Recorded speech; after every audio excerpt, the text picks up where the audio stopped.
Welcome and thank you for joining us tonight for our virtual meetup, Data in the Greater Good. I'm Elaine Gamble. I'm the community leader of Data in the Greater Good. It's wonderful to have all of you with us tonight as we continue to have community virtually in these times.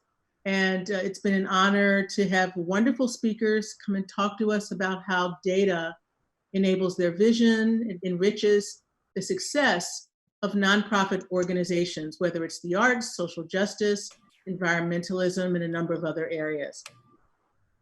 We're honored to have with us tonight our first animal welfare organization, PAWs Chicago. And PAWs Chicago has certainly been setting a national standard in the adoption of pets and in its new model.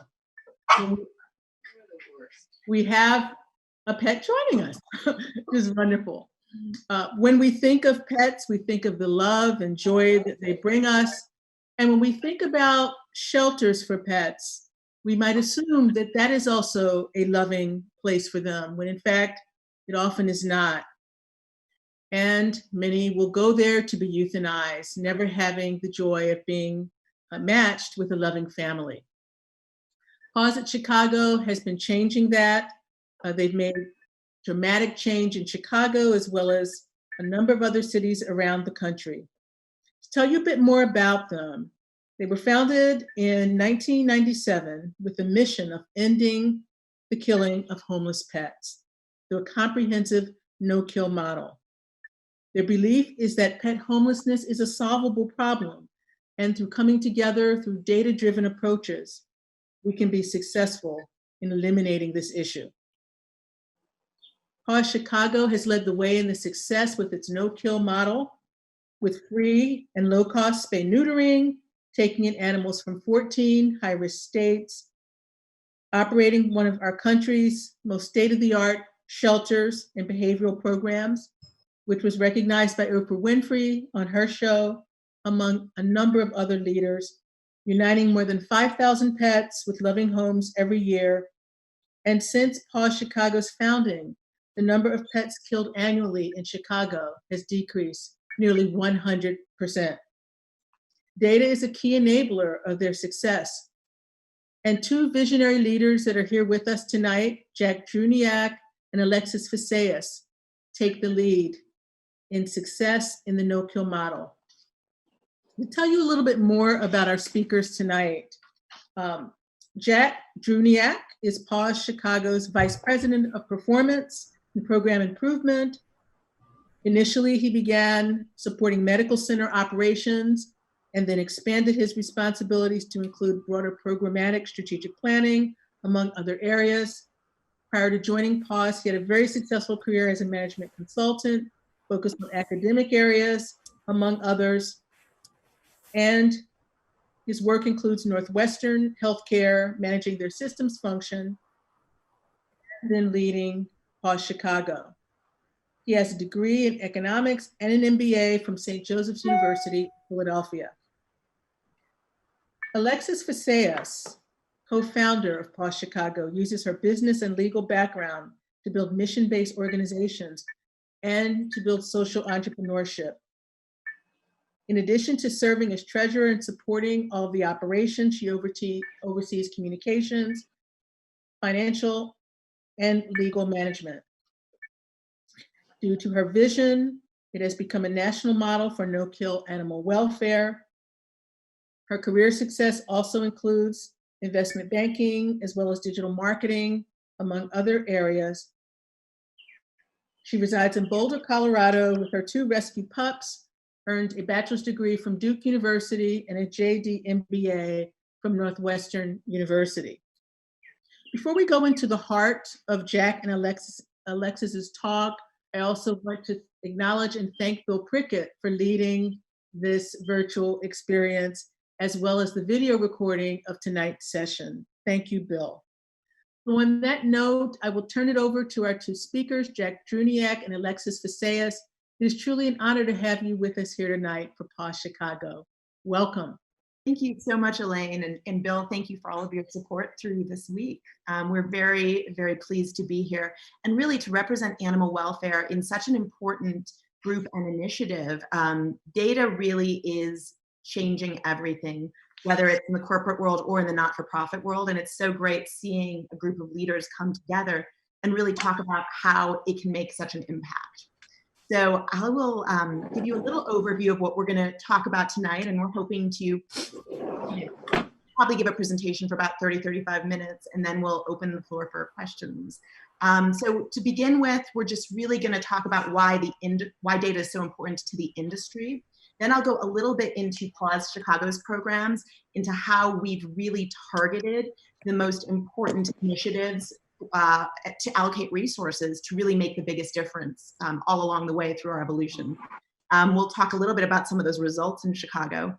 Then Jack's going to go into a case study on some of the data, a different kind of aspect of data. I'm going to talk a bit more about mission-related data, but he's going to go into a case study on some of the digital marketing initiatives that we've been taking that have been kind of yielding some really important dividends in terms of engagement and just getting more people involved in our mission. And then we'll finish up with talking a little bit about where we go from here as an industry, as a country. Where's she going?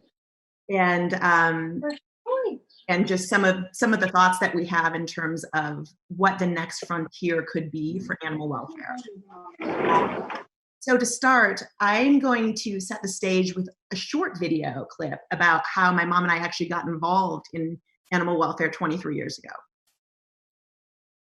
So I went down and I said, you know, we would like to donate and contribute and help you because we think it's terrible. Our daughter's telling us how half of these animals are being killed. They said, it's not our fault, it's the society's fault. It's the public's fault. We have the dirty job of having to clean it up. So I thought, this really is awful. The public's not being told. People are bringing their pets in, giving them up because maybe their parents died. Children have allergies. And anyone can use these names. It doesn't translate into outcomes.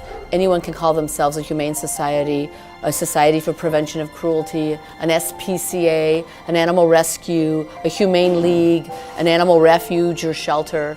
These are the names of these agencies all around America, not just in Chicago.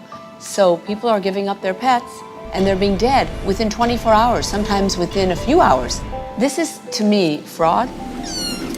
There has to be a better way. I mean, how do you tell your children this is how our society manages a problem? We just kill them.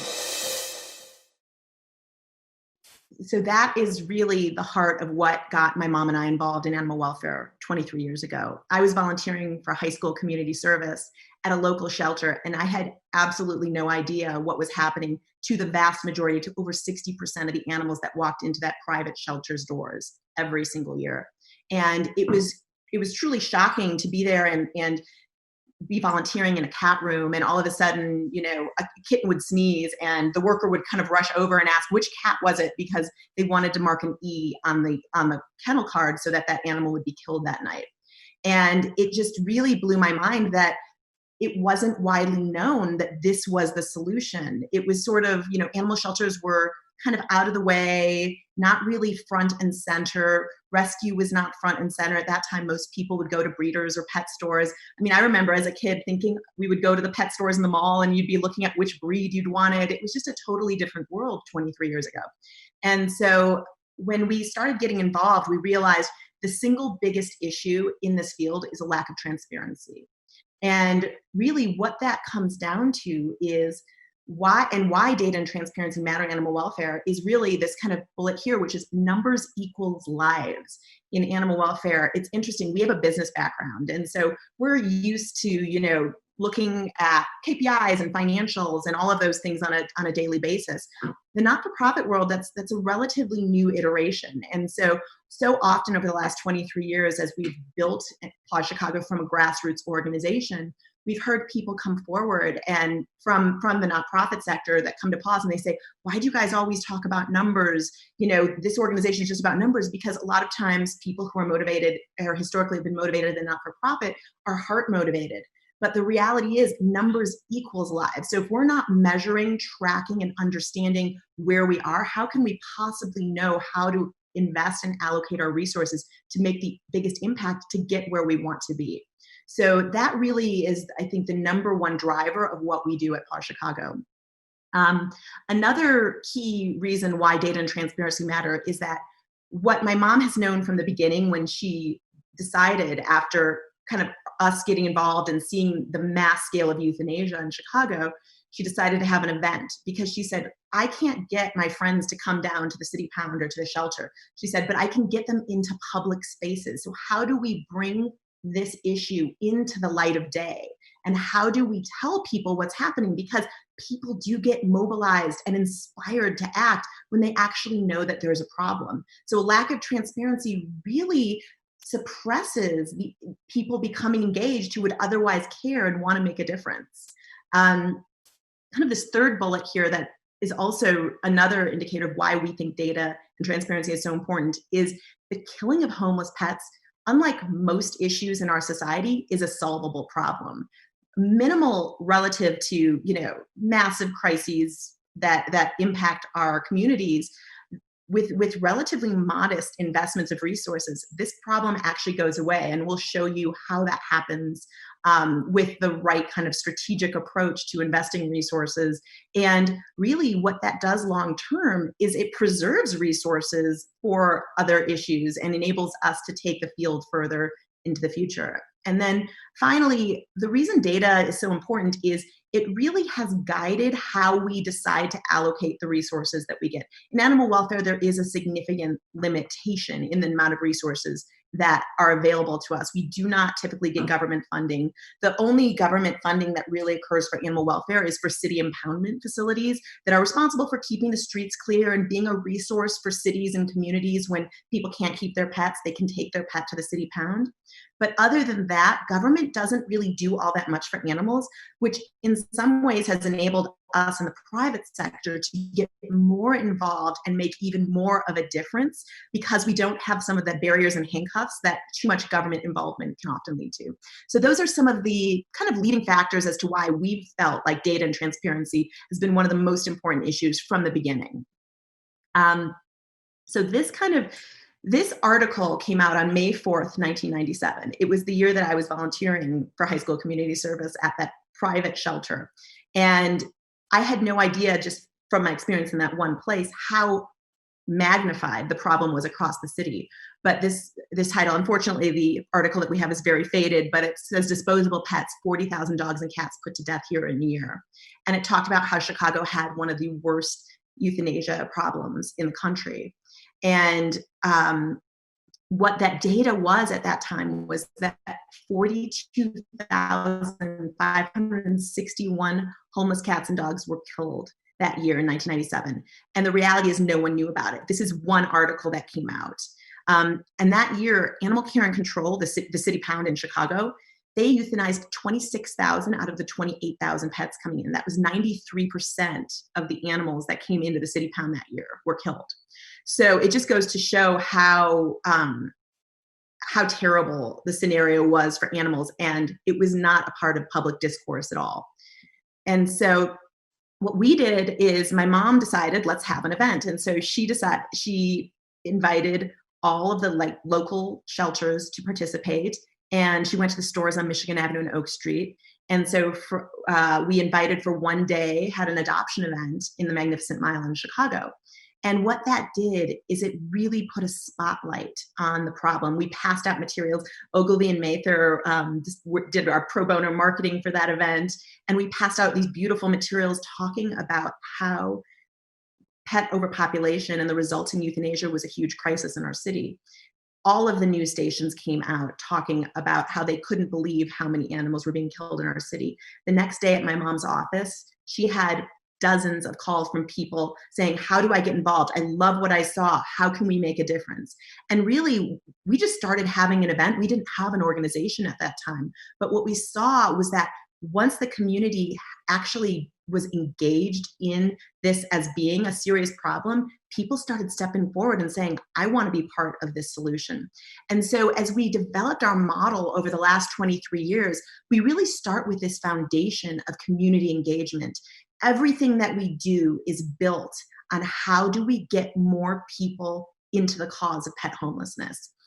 We often say that, people create the problem for homeless pets, and people solve the problem for homeless pets. Animals are victims all along the way.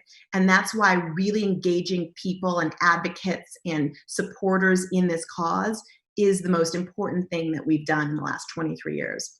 But on top of that, we have 4 different pillars that we view are absolutely essential if you want to create a no-kill community. And I'm going to go in detail into 2 of these pillars today, but the pillars just on a kind of a high level are prevention, which is really spay-neuter services. There are kind of 2 ways that you can address pet homelessness and pet overpopulation. You can either reduce the supply of homeless animals that are born, bred, coming into shelters, or you can increase the demand of the number of homes that want to rescue, adopt, and save these animals. And so this model really does both of those things. The prevention arm is truly targeted at reducing the overpopulation. We then go, adoption is absolutely critical. That's how we find new homes for these animals who are otherwise at risk. And at PAWs, our prevention efforts have been so successful in Chicago that we are now able to take animals from 14 high-risk states across the nation where they do not have robust prevention programs, where they still have significant numbers of animals coming in. I mean, we hear horror stories about how litters of puppies are literally put in pillowcases and drowned in the river because there aren't places for these animals to go. So by us creating a transport vehicle for animals to come to Chicago, we are able to really reach a population of animals that otherwise would not have a positive outcome. The other area that I really want to go into in detail today is the animal health and behavior area, because that is the key difference for what creates a no-kill community. It really is the investment in the life of every individual animal that matters to us. And so without robust shelter medicine and behavior modification programs, you're really not going to be able to address the significant number of the needs that homeless animals have when they come into us. And then finally, volunteers is a pillar because we could not do our work without it. Last year, our volunteers provided us 149,000 hours, which was the equivalent of 71 full-time employees. The work that is involved, the labor that is involved in caring for, rehabilitating, and treating animals across the board in the robustness of this model is so extensive that we could absolutely never afford to provide that level of care if we had to pay for it. So volunteer engagement is absolutely critical for us to really do the work that we do. Prevention, because this is actually what we started with at PAWs. In the year 2000, we opened our Lurie's Spay-Neuter Clinic. And we started there because when you're looking at a problem the scale of 42,000 animals being killed in 1 year, there's really such a little impact that you can make by opening connections for a few adopters here or there. That takes time to build. The real key driver to mitigate this mass scale euthanasia is reducing that 42,000 number from even coming in. And so spay-neuter is not the sexiest part of the animal welfare industry, but it is definitively the most important part, because one spay-neuter surgery of $100, $150, depending on where you are at cost, prevents dozens of animals from being born to that one pet. When you actually look at the exponential impact of breeding, it's extraordinary because pets breed so prolifically, so many times in their life. They start so early that if they're not put under control in terms of limited and in terms of being given a spay-neuter surgery or being taken off the streets, that those breedings just continue and continue and continue. And that's how we got to the point where there were so many animals coming in Chicago. So the real solution is targeted, free, and low-cost spay-neuter. What we find is that overall across America, on average, about 80% of people just naturally get their pets spayed and neutered. What we find when we go into economically challenged and underserved communities, that number is about 4%, and between 4 and 10%, depending on the community. But the challenge is that on a retail veterinary basis, the surgeries cost anywhere from $300 to $500, and it's not affordable for families who are already struggling to make ends meet. And so what we, so really providing that service for free and low cost is absolutely critical. What we see is that the vast majority of pet overpopulation originates and correlates to low-income communities. So that's why locating these spay-neuter services and our prevention resources in underserved communities where the source of pet overpopulation is the most important part of the spay-neuter equation.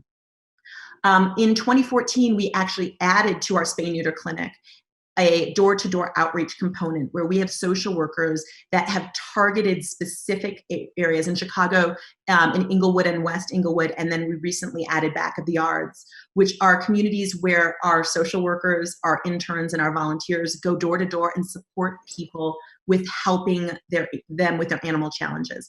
What we find is that most people absolutely love their pets. They just don't have access. And similar to other types of resource deserts that underserved communities are, where, there's food issues and medical issues and all of that in terms of access, there are no veterinary resources either. There are pet resource deserts.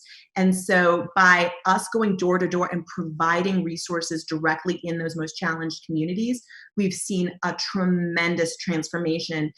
Previously, it would be similar to some of your travels abroad where you'd go by and you'd see animals walking just along the streets. And now you go by and there aren't animals to be found on the streets anymore after 6 years of intensive, support that we've allocated in those regions. And in addition, what we do is in our targeted communities, we provide additional resources like a pet food pantry and community medicine, which is, since there is no access to veterinarians in underserved communities, we actually provide a veterinarian once a week to be able to help triage with problems that animals otherwise would be suffering with and people wouldn't be able to help remedy. So those are some of the areas that are really, that we've really focused on in terms of prevention. What we see with our Lurie Spay Neuter Clinic is that we've grown our number of surgeries over the years. In more recent years, it's actually harder to get as many surgeries because as we go into more underserved communities, they require a lot more resources to be able to get them spayed or neutered. So sometimes there's matting, there's additional medical care that's required. So we're not able to get actually as many spay neuters done as we were in prior years, but we're actually targeting those surgeries to the ones that matter most. What we have seen when we look at data and worked with data analysts at targeting the spay-neuter problem is that actually each subsequent year that you offer more and more spay-neuter, you see fewer and fewer animals on the streets breeding because a greater proportion of the animal population is spayed or neutered. It's not just one and done. So so it's really interesting looking at the cumulative impact and how important it is to maintain those services, to not start them and then go away, because this problem comes right back without the continued allocation of resources. What we did when we just wanted to determine where we're going to identify the location for our spay neuter clinic is we started tracking the number of stray calls in the city of Chicago. So as you can see in 2004, there were 15 what we called red zones, which had zip codes where there were more than 600 stray calls in that year. And we located our spay neuter clinic right here. Which was kind of in the middle of this red zone area. We actually had a space that was donated. And then here in 2014, we started doing our door-to-door outreach. And what you can see is how we've been able to significantly improve and reduce the number of stray animals across the board over this. This was a 14-year period. So that's kind of the basics of what I wanted to cover in prevention. I'll now move over to our animal health and behavior pillar. And the reason I wanted to touch on this is it's the most critical pillar to understand what no-kill means. And no-kill is all in the definition. And so the real question that we ask is, when is it justified to take a life? And in a no-kill model, basically you save all healthy and all treatable animals. And you reserve euthanasia only for those pets that are irremediably suffering in which medical treatment could not alleviate their condition and their suffering, or for those animals who are behaviorally dangerous and which no amount of like behavior modification could reasonably keep people or other pets safe. And so it's a very high bar. A typical rule of thumb that has been used to evaluate whether a shelter is no kill is to determine whether they are saving more than 90% of their animals. However, that is not the actual definition. The actual definition is, are they saving all healthy and treatable animals? It's more of a barometer and a temperature to determine how close to no kill is that organization. I will say that at PAWs, our save rate has never been below 97%. And so I think most of the movement is moving towards really that threshold would probably be a 95% ratio if we were, looking at modern science and the modern medical care that we have. But it's also kind of important to look at definitions of what does healthy mean and what does treatable mean. So healthy is a pretty standard definition. There's no sign of disease, injury, no behavior characteristics that would pose a health or safety risk. Treatable has been the challenging issue for our industry because the definition for that actually depends on the individual shelter and the individual community. And so this next slide will kind of show you what I mean by that. So at PAWs on the left here, unhealthy and untreatable medical conditions are just this small group of medical. We actually had an experience with a local Chicago shelter, and one of the challenges is that since there is no standardized definition, what organizations have been encouraged to do is to develop a community standard, kind of like that reasonable person standard that's very common in the legal industry, where what would a reasonable pet owner consider was treatable in Chicago, so that way you're not putting a higher burden on shelters, and perhaps in a lower income community that we've done some work in some of the challenged post-Hurricane Katrina communities with spay neuter in the New Orleans area. And what is affordable there in terms of a reasonable pet owner is completely different than what a reasonable pet owner in Chicago would do. So it does make sense to potentially have some continuum of slide. However, really from our perspective, no kill is no kill. If it's a treatable condition, we should count it as a treatable death.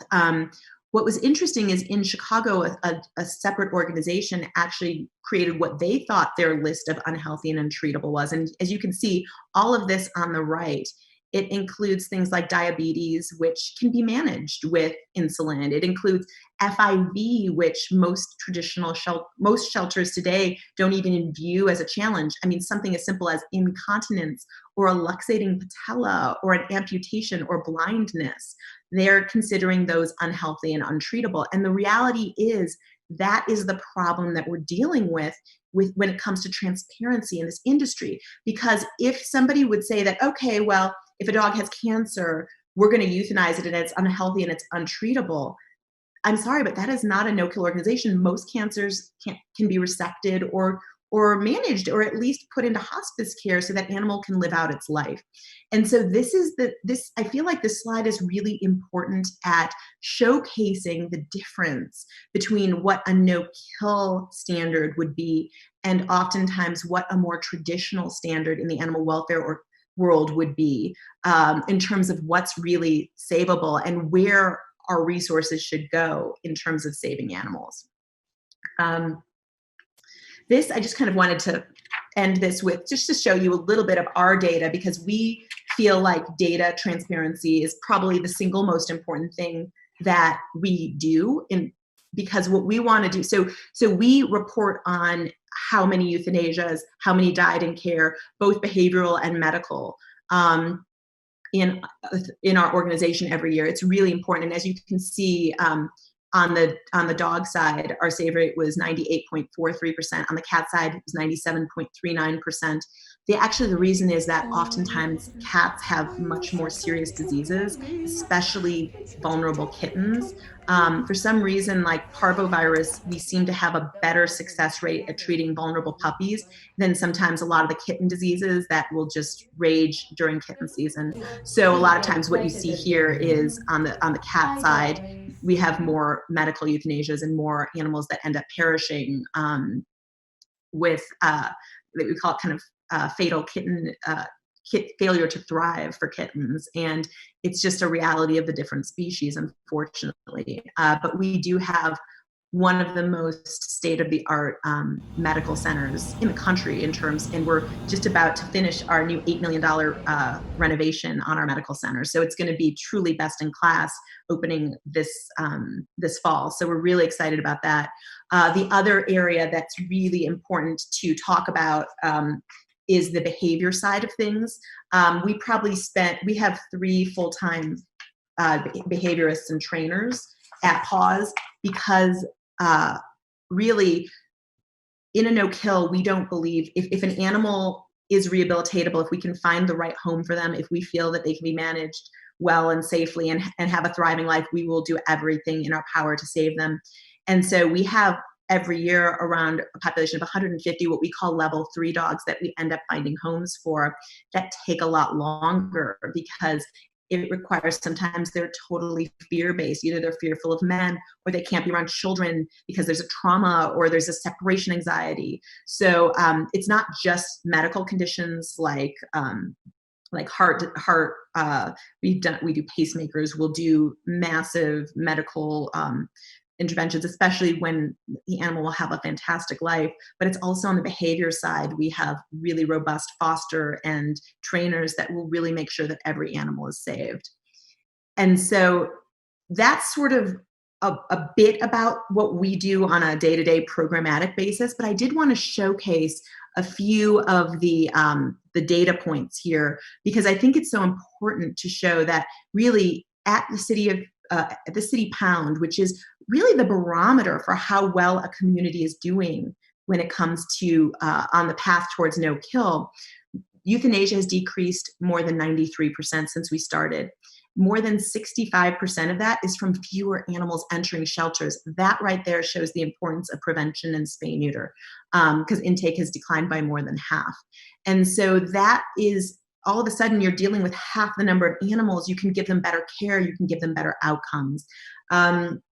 Private shelters can actually choose what their intake policies are, but animal care and control organizations have to take in from the public. So this really is the benchmark for how well a community is doing. If there's too many coming in, they have no choice. They have to euthanize if they don't have other rescue partners or adopters or other programs to come in and take those animals. So we really view animal care and control as a really important indicator. But we can also look at the overall euthanasia in the city of Chicago, which went from over 42,000 to last year we're under 4,000 animals were euthanized. And so that's a reduction of euthanasia by more than 91% since we started. So I'm going to turn this over to Jack now. He's going to talk a little bit about a different type of data metric, which is how do we engage more people in our adoption programs, in our mission overall. Thanks, Alexis. And I just want to start out by thanking Bill and Elaine for inviting us to this and pulling this all together. It's an honor to be here tonight. As Alexis and I were thinking about what we wanted to present tonight, obviously the data that Alexis just went through is absolutely critical to the mission of PAWs Chicago. But we were thinking of how about we present kind of the flip side of how we went through a process of unlocking an untapped potential of data that we historically maybe underutilized. And to give a little bit of context, our adoption process was somewhat tied to our shelter management system in that the workflow and the application worked through that system. And if you think about shelter management, if you've been to a doctor's office, it's the equivalent of an electronic medical record, right? It's not designed to be a constituent management system. It's not designed to give you the types of data you might need from an engagement perspective. So we were forced into this kind of limited ability to engage our potential adopters, to provide information But also we were losing a significant amount of data that it comes through on a normal application. So Alexis, if you flip to the next slide. When we sat down and thought about how do we want to redesign this process on the front end and also the back end operations that support it, we tried to think of what do not just adopters, but consumers in general want, right? They want to be informed, they want immediacy, and they want it to be personalized, amongst many other things. So we sat down, and as we approached what eventually became known as our compatibility program, is we wanted to make it fun for potential adopters. We wanted to make it interactive. We wanted to make it personalized, almost like everyone who fills out an application gets a little bit of a personalized concierge approach. Obviously, we want to make it easier for our potential adopters so that if they're sitting at, on their couch at 2 a.m, they can have the same experience as if they're walking through our adoption center in terms of learning about the animals and what's right for them. On the back end, what we wanted to do is create a more proactive communication approach that really provides the right type of communications to people entering our system at the right time. Additionally, we said increased funnel visibility, but honestly, we needed to create the funnel. Like the data was there, we just didn't have a mechanism to extract it and actually show us what our potential adopters were telling us. So if we go to the next slide, what we ended up creating ended up being a 2-part system, right? There's the front end, what you might experience as an adopter, and there's the back end items that we were able to achieve organizationally. First of all, we sat down and we deconstructed the whole experience of a potential adopter and all the different points that they interact with us. And we streamlined where we could, we automated where we could. And now it's you give us some information by completing our compatibility quiz and application, and almost immediately we're able to give you a personalized paw rating scorecard on the types of animals that, based on what you tell us and the way that we set up our matching algorithm on the back end, we can say generally look for these types of animals that have these types of paw ratings. And then you can take that either into our adoption centers or online and start searching, by different categories. So do I have kids in the home? Do I have a dog in the home? If I have a cat, what kind of enrichment is required? And based on what you tell us, we're able to give you that more personalized approach. On the back end, it's really helped us a lot because we have so much richer data now on our constituents who are engaging with us, not just at the high level of just page views, but really like as they come into our funnel and where they're moving through it. So you can see here that we were actually able to create a funnel. And this process started in August of last year, I want to say, as we were starting to formulate it. And we were able to implement it earlier this year, just in time, luckily, because it's come in handy with our virtual adoption process. But now we can actually see unique page views, click-through rates to our quiz, our completed applications. And really what it's brought in is a sense of transparency into how people are engaging with us. But it also gives us, as you can see there, we have 23,000 new subscribers that previously we weren't able to engage with you if we didn't get that information. So now we can bring you in from an education perspective. We can bring you in potentially into our foster, our volunteer, potentially donor-based work streams, and we can start to build that longer-term relationship with you. And actually, anecdotally, just last month, we were able to, because we had this significant piece of data that was now available to us on potential adopters. Alexis mentioned that there were a subset of dogs and cats really that need a certain type of home, a certain type of adopter. We were able to actually mine that data and pinpoint with a significant degree of certainty that the people that we were going to send a very targeted communication to actually matched those types of animals. So we can almost do a little bit more of a matchmaking, pairing, and outreach component. So we're hoping that the early successes of this will actually provide a springboard for the organization in general and how we, one, manage our constituents, but two, evolve our interaction and our ongoing relationship building with our different stakeholders. Great. Thank you so much, Jack.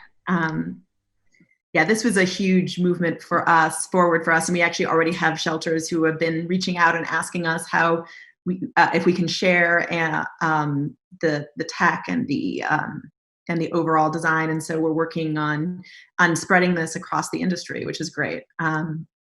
So kind of to wrap up, I really wanted to close with looking at, what are some of the barriers to creating a no-kill nation? And truly, lack of transparency is probably the number one issue, because we don't always know what is happening behind closed doors in shelters. It's very difficult to really know and to pinpoint where the vast majority of issues are taking place in our country. And so hopefully as time goes on, we're able to drive forward more of an urgency and a need for this type of transparency. A lot of organizations are working on that. But to dovetail on that, a lack of standardized and detailed reporting is part of the challenge. There are standardized high-level reports, but when you're actually wanting to get down to creating a truly no-kill community, knowing the details around the types of animals that are not being able to be saved is absolutely critical. Because, for example, during a couple months ago, we got a call from a transport partner that said, they had a puppy that needed a pacemaker, $3,000 surgery. Frankly, no shelter veterinarian is going to have that level of specialty. That's why they cost so much.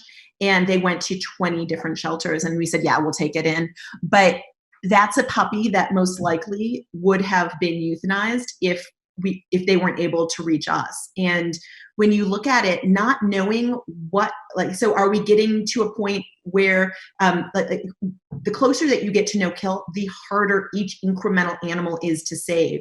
It tends to be more of an investment in terms of medical care, or much more of an investment in terms of behavior modification and training support.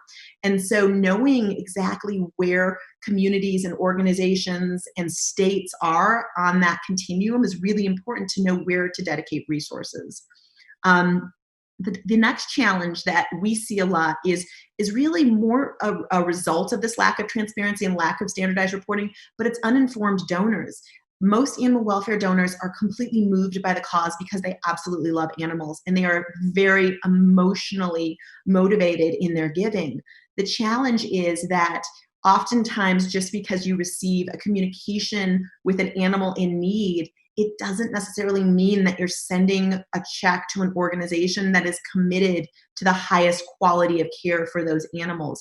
And so truly, like, that uninformed donor component is very difficult, because I would say the vast majority of people that when we started PAWs, that would think that an animal shelter would be a refuge and a safe place for an animal, they would have had no idea that the vast majority of animals coming in were being killed. And so that uninformed donor perspective ties into this lack of transparency, this lack of standardization of detailed reporting. And then finally, there is a resistance to no kill.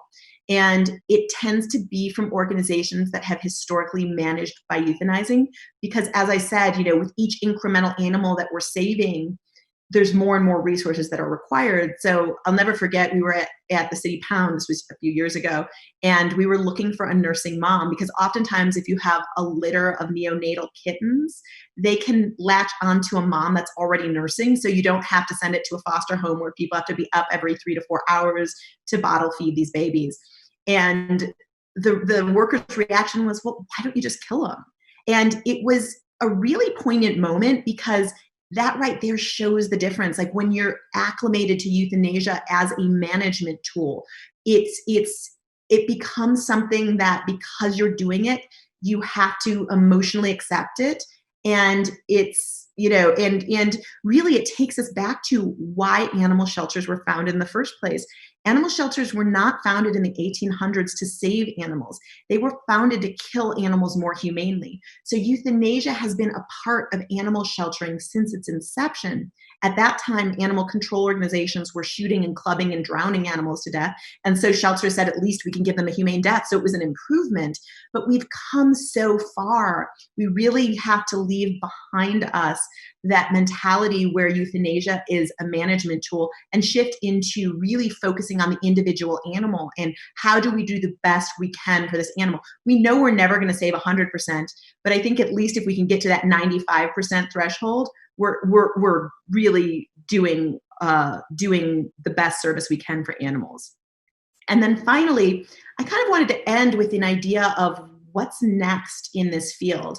And what we see at PAWs Chicago is a need for a national donor advocacy platform. And I thought that you would be a great group of people to share this with in the event that anyone here is really interested in this cause and in this industry and would want to be involved in the inception of something that would, we think, make the biggest impact going forward for animals.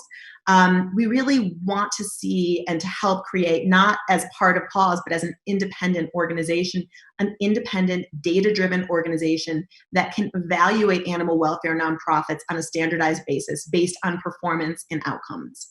And we really see this as absolutely critical, kind of the transformation that Charity Navigator has made in terms of donors looking at what is the biggest, like, best investment that they can make to make the biggest impact in the type of industry or organization or sector that they're interested in.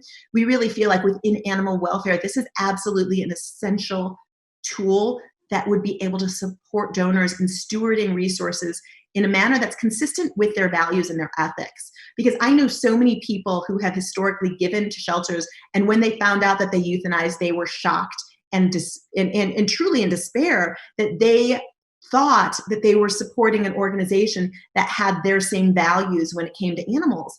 And it's just not the case across the board.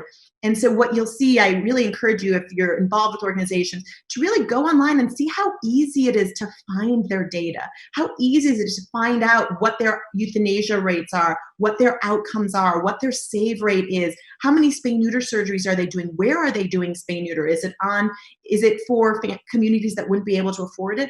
All of those things are really critical in assessing the efficacy of the organizations that you support. We really see an organization like this being able to, down the road, actually direct funding to organizations who opt into audits, so that there could be a kind of back-end, like, fact check and audit process that could really verify and give donors the peace of mind that the organizations they're supporting are really doing good work. And we really feel that, like, that raises the bar in the industry. And then finally, we do view that this organization could potentially have a consulting arm that could provide operational support to organizations, that could raise the bar in how overall the industry is performing when it comes to animals. So I think we'll leave it at that. Here's Jack and my contact information if you are interested in learning more, or even just finding out questions that you have on the industry. We're always happy to be a resource, and would love to have additional conversation. We can't hear you, Elaine. You're on mute. Sorry. Thank you so much, Jack and Alexis. Excellent discussion, inspiring discussion. I have the first question. I will start out with that. How has COVID-19 and the times that we're in impacted your work? Earlier in your presentation, when you were talking about the data, volunteers are a key driver of your success, the equivalent of 70 employees, I believe it was. So in these times now, how has that impacted your ability to give optimal care to animals? Well, I will turn this over to Jack in a few moments. I'll kind of start with, because he's managing a lot of the adoption center process and the rapid evolution that we had to go through. But I'll start by saying, the biggest disappointment for us when COVID hit was needing to close our spay-neuter clinic.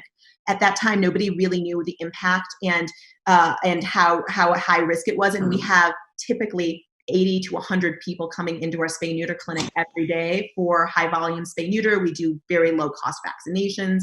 And so we knew we needed to change that. And so what we did is we had to cancel our clinic. It was unfortunately leading up to kitten season and puppy season. So a lot of what we do in those spring months are trap, neuter, return for feral cats that are on the streets.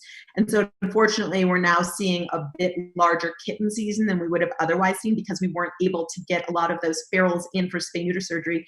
And now we have months of a wait list of people wanting to spay and neuter their pets. So that was a really tough decision. The good news is that because we are so proactive in the space, and because a lot of the technology, Jack was involved on a daily basis as the laws were changing how our operations. So Jack, I'll turn it over to you to talk a little bit about how we were able to kind of maintain our adoption flow. Yeah, it was interesting. Thankfully, we were able to get compatibility up and running before this all happened because that's played an instrumental role in our ability to do this. So it almost seemed like we went from an in-person adoption process to a completely virtual adoption process in the span of about 48 hours. And Elaine, to your point, we are so dependent on volunteers because we have a lot of this information digitally and on our website, and we're able to access it remotely. We've actually been able to utilize a lot of the same volunteers who would help us in person are now helping us with various points in the adoption process. So it was interesting. At one point, we had several thousand people reaching out to help foster, and that was pretty consistent across other organizations too.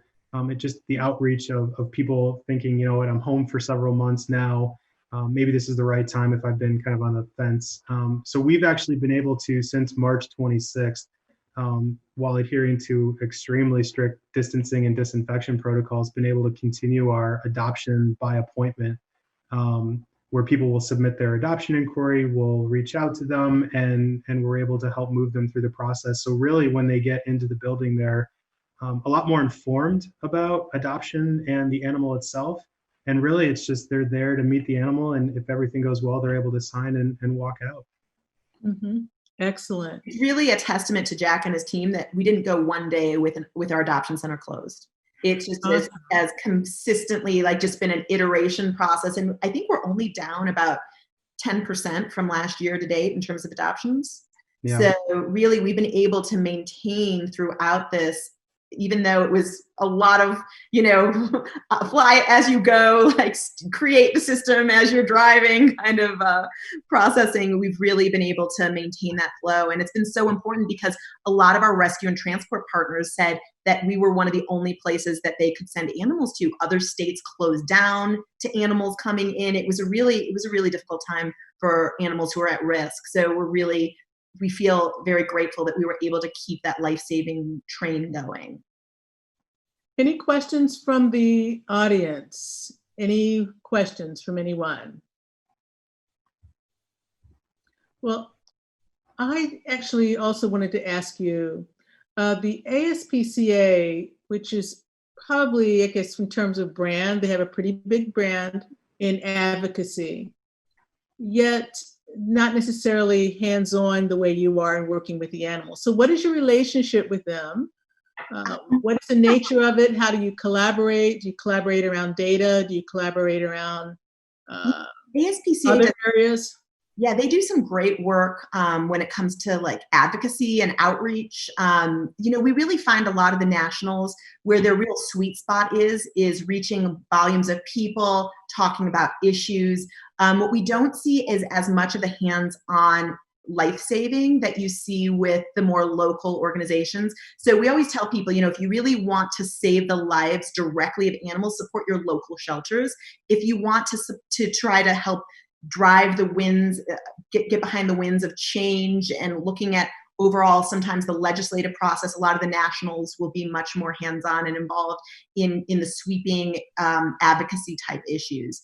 ASPCA in particular, they do some really great national work when it comes to, they have a behavior center. Unfortunately, our experience with them is that they have not really adopted the no-kill platform.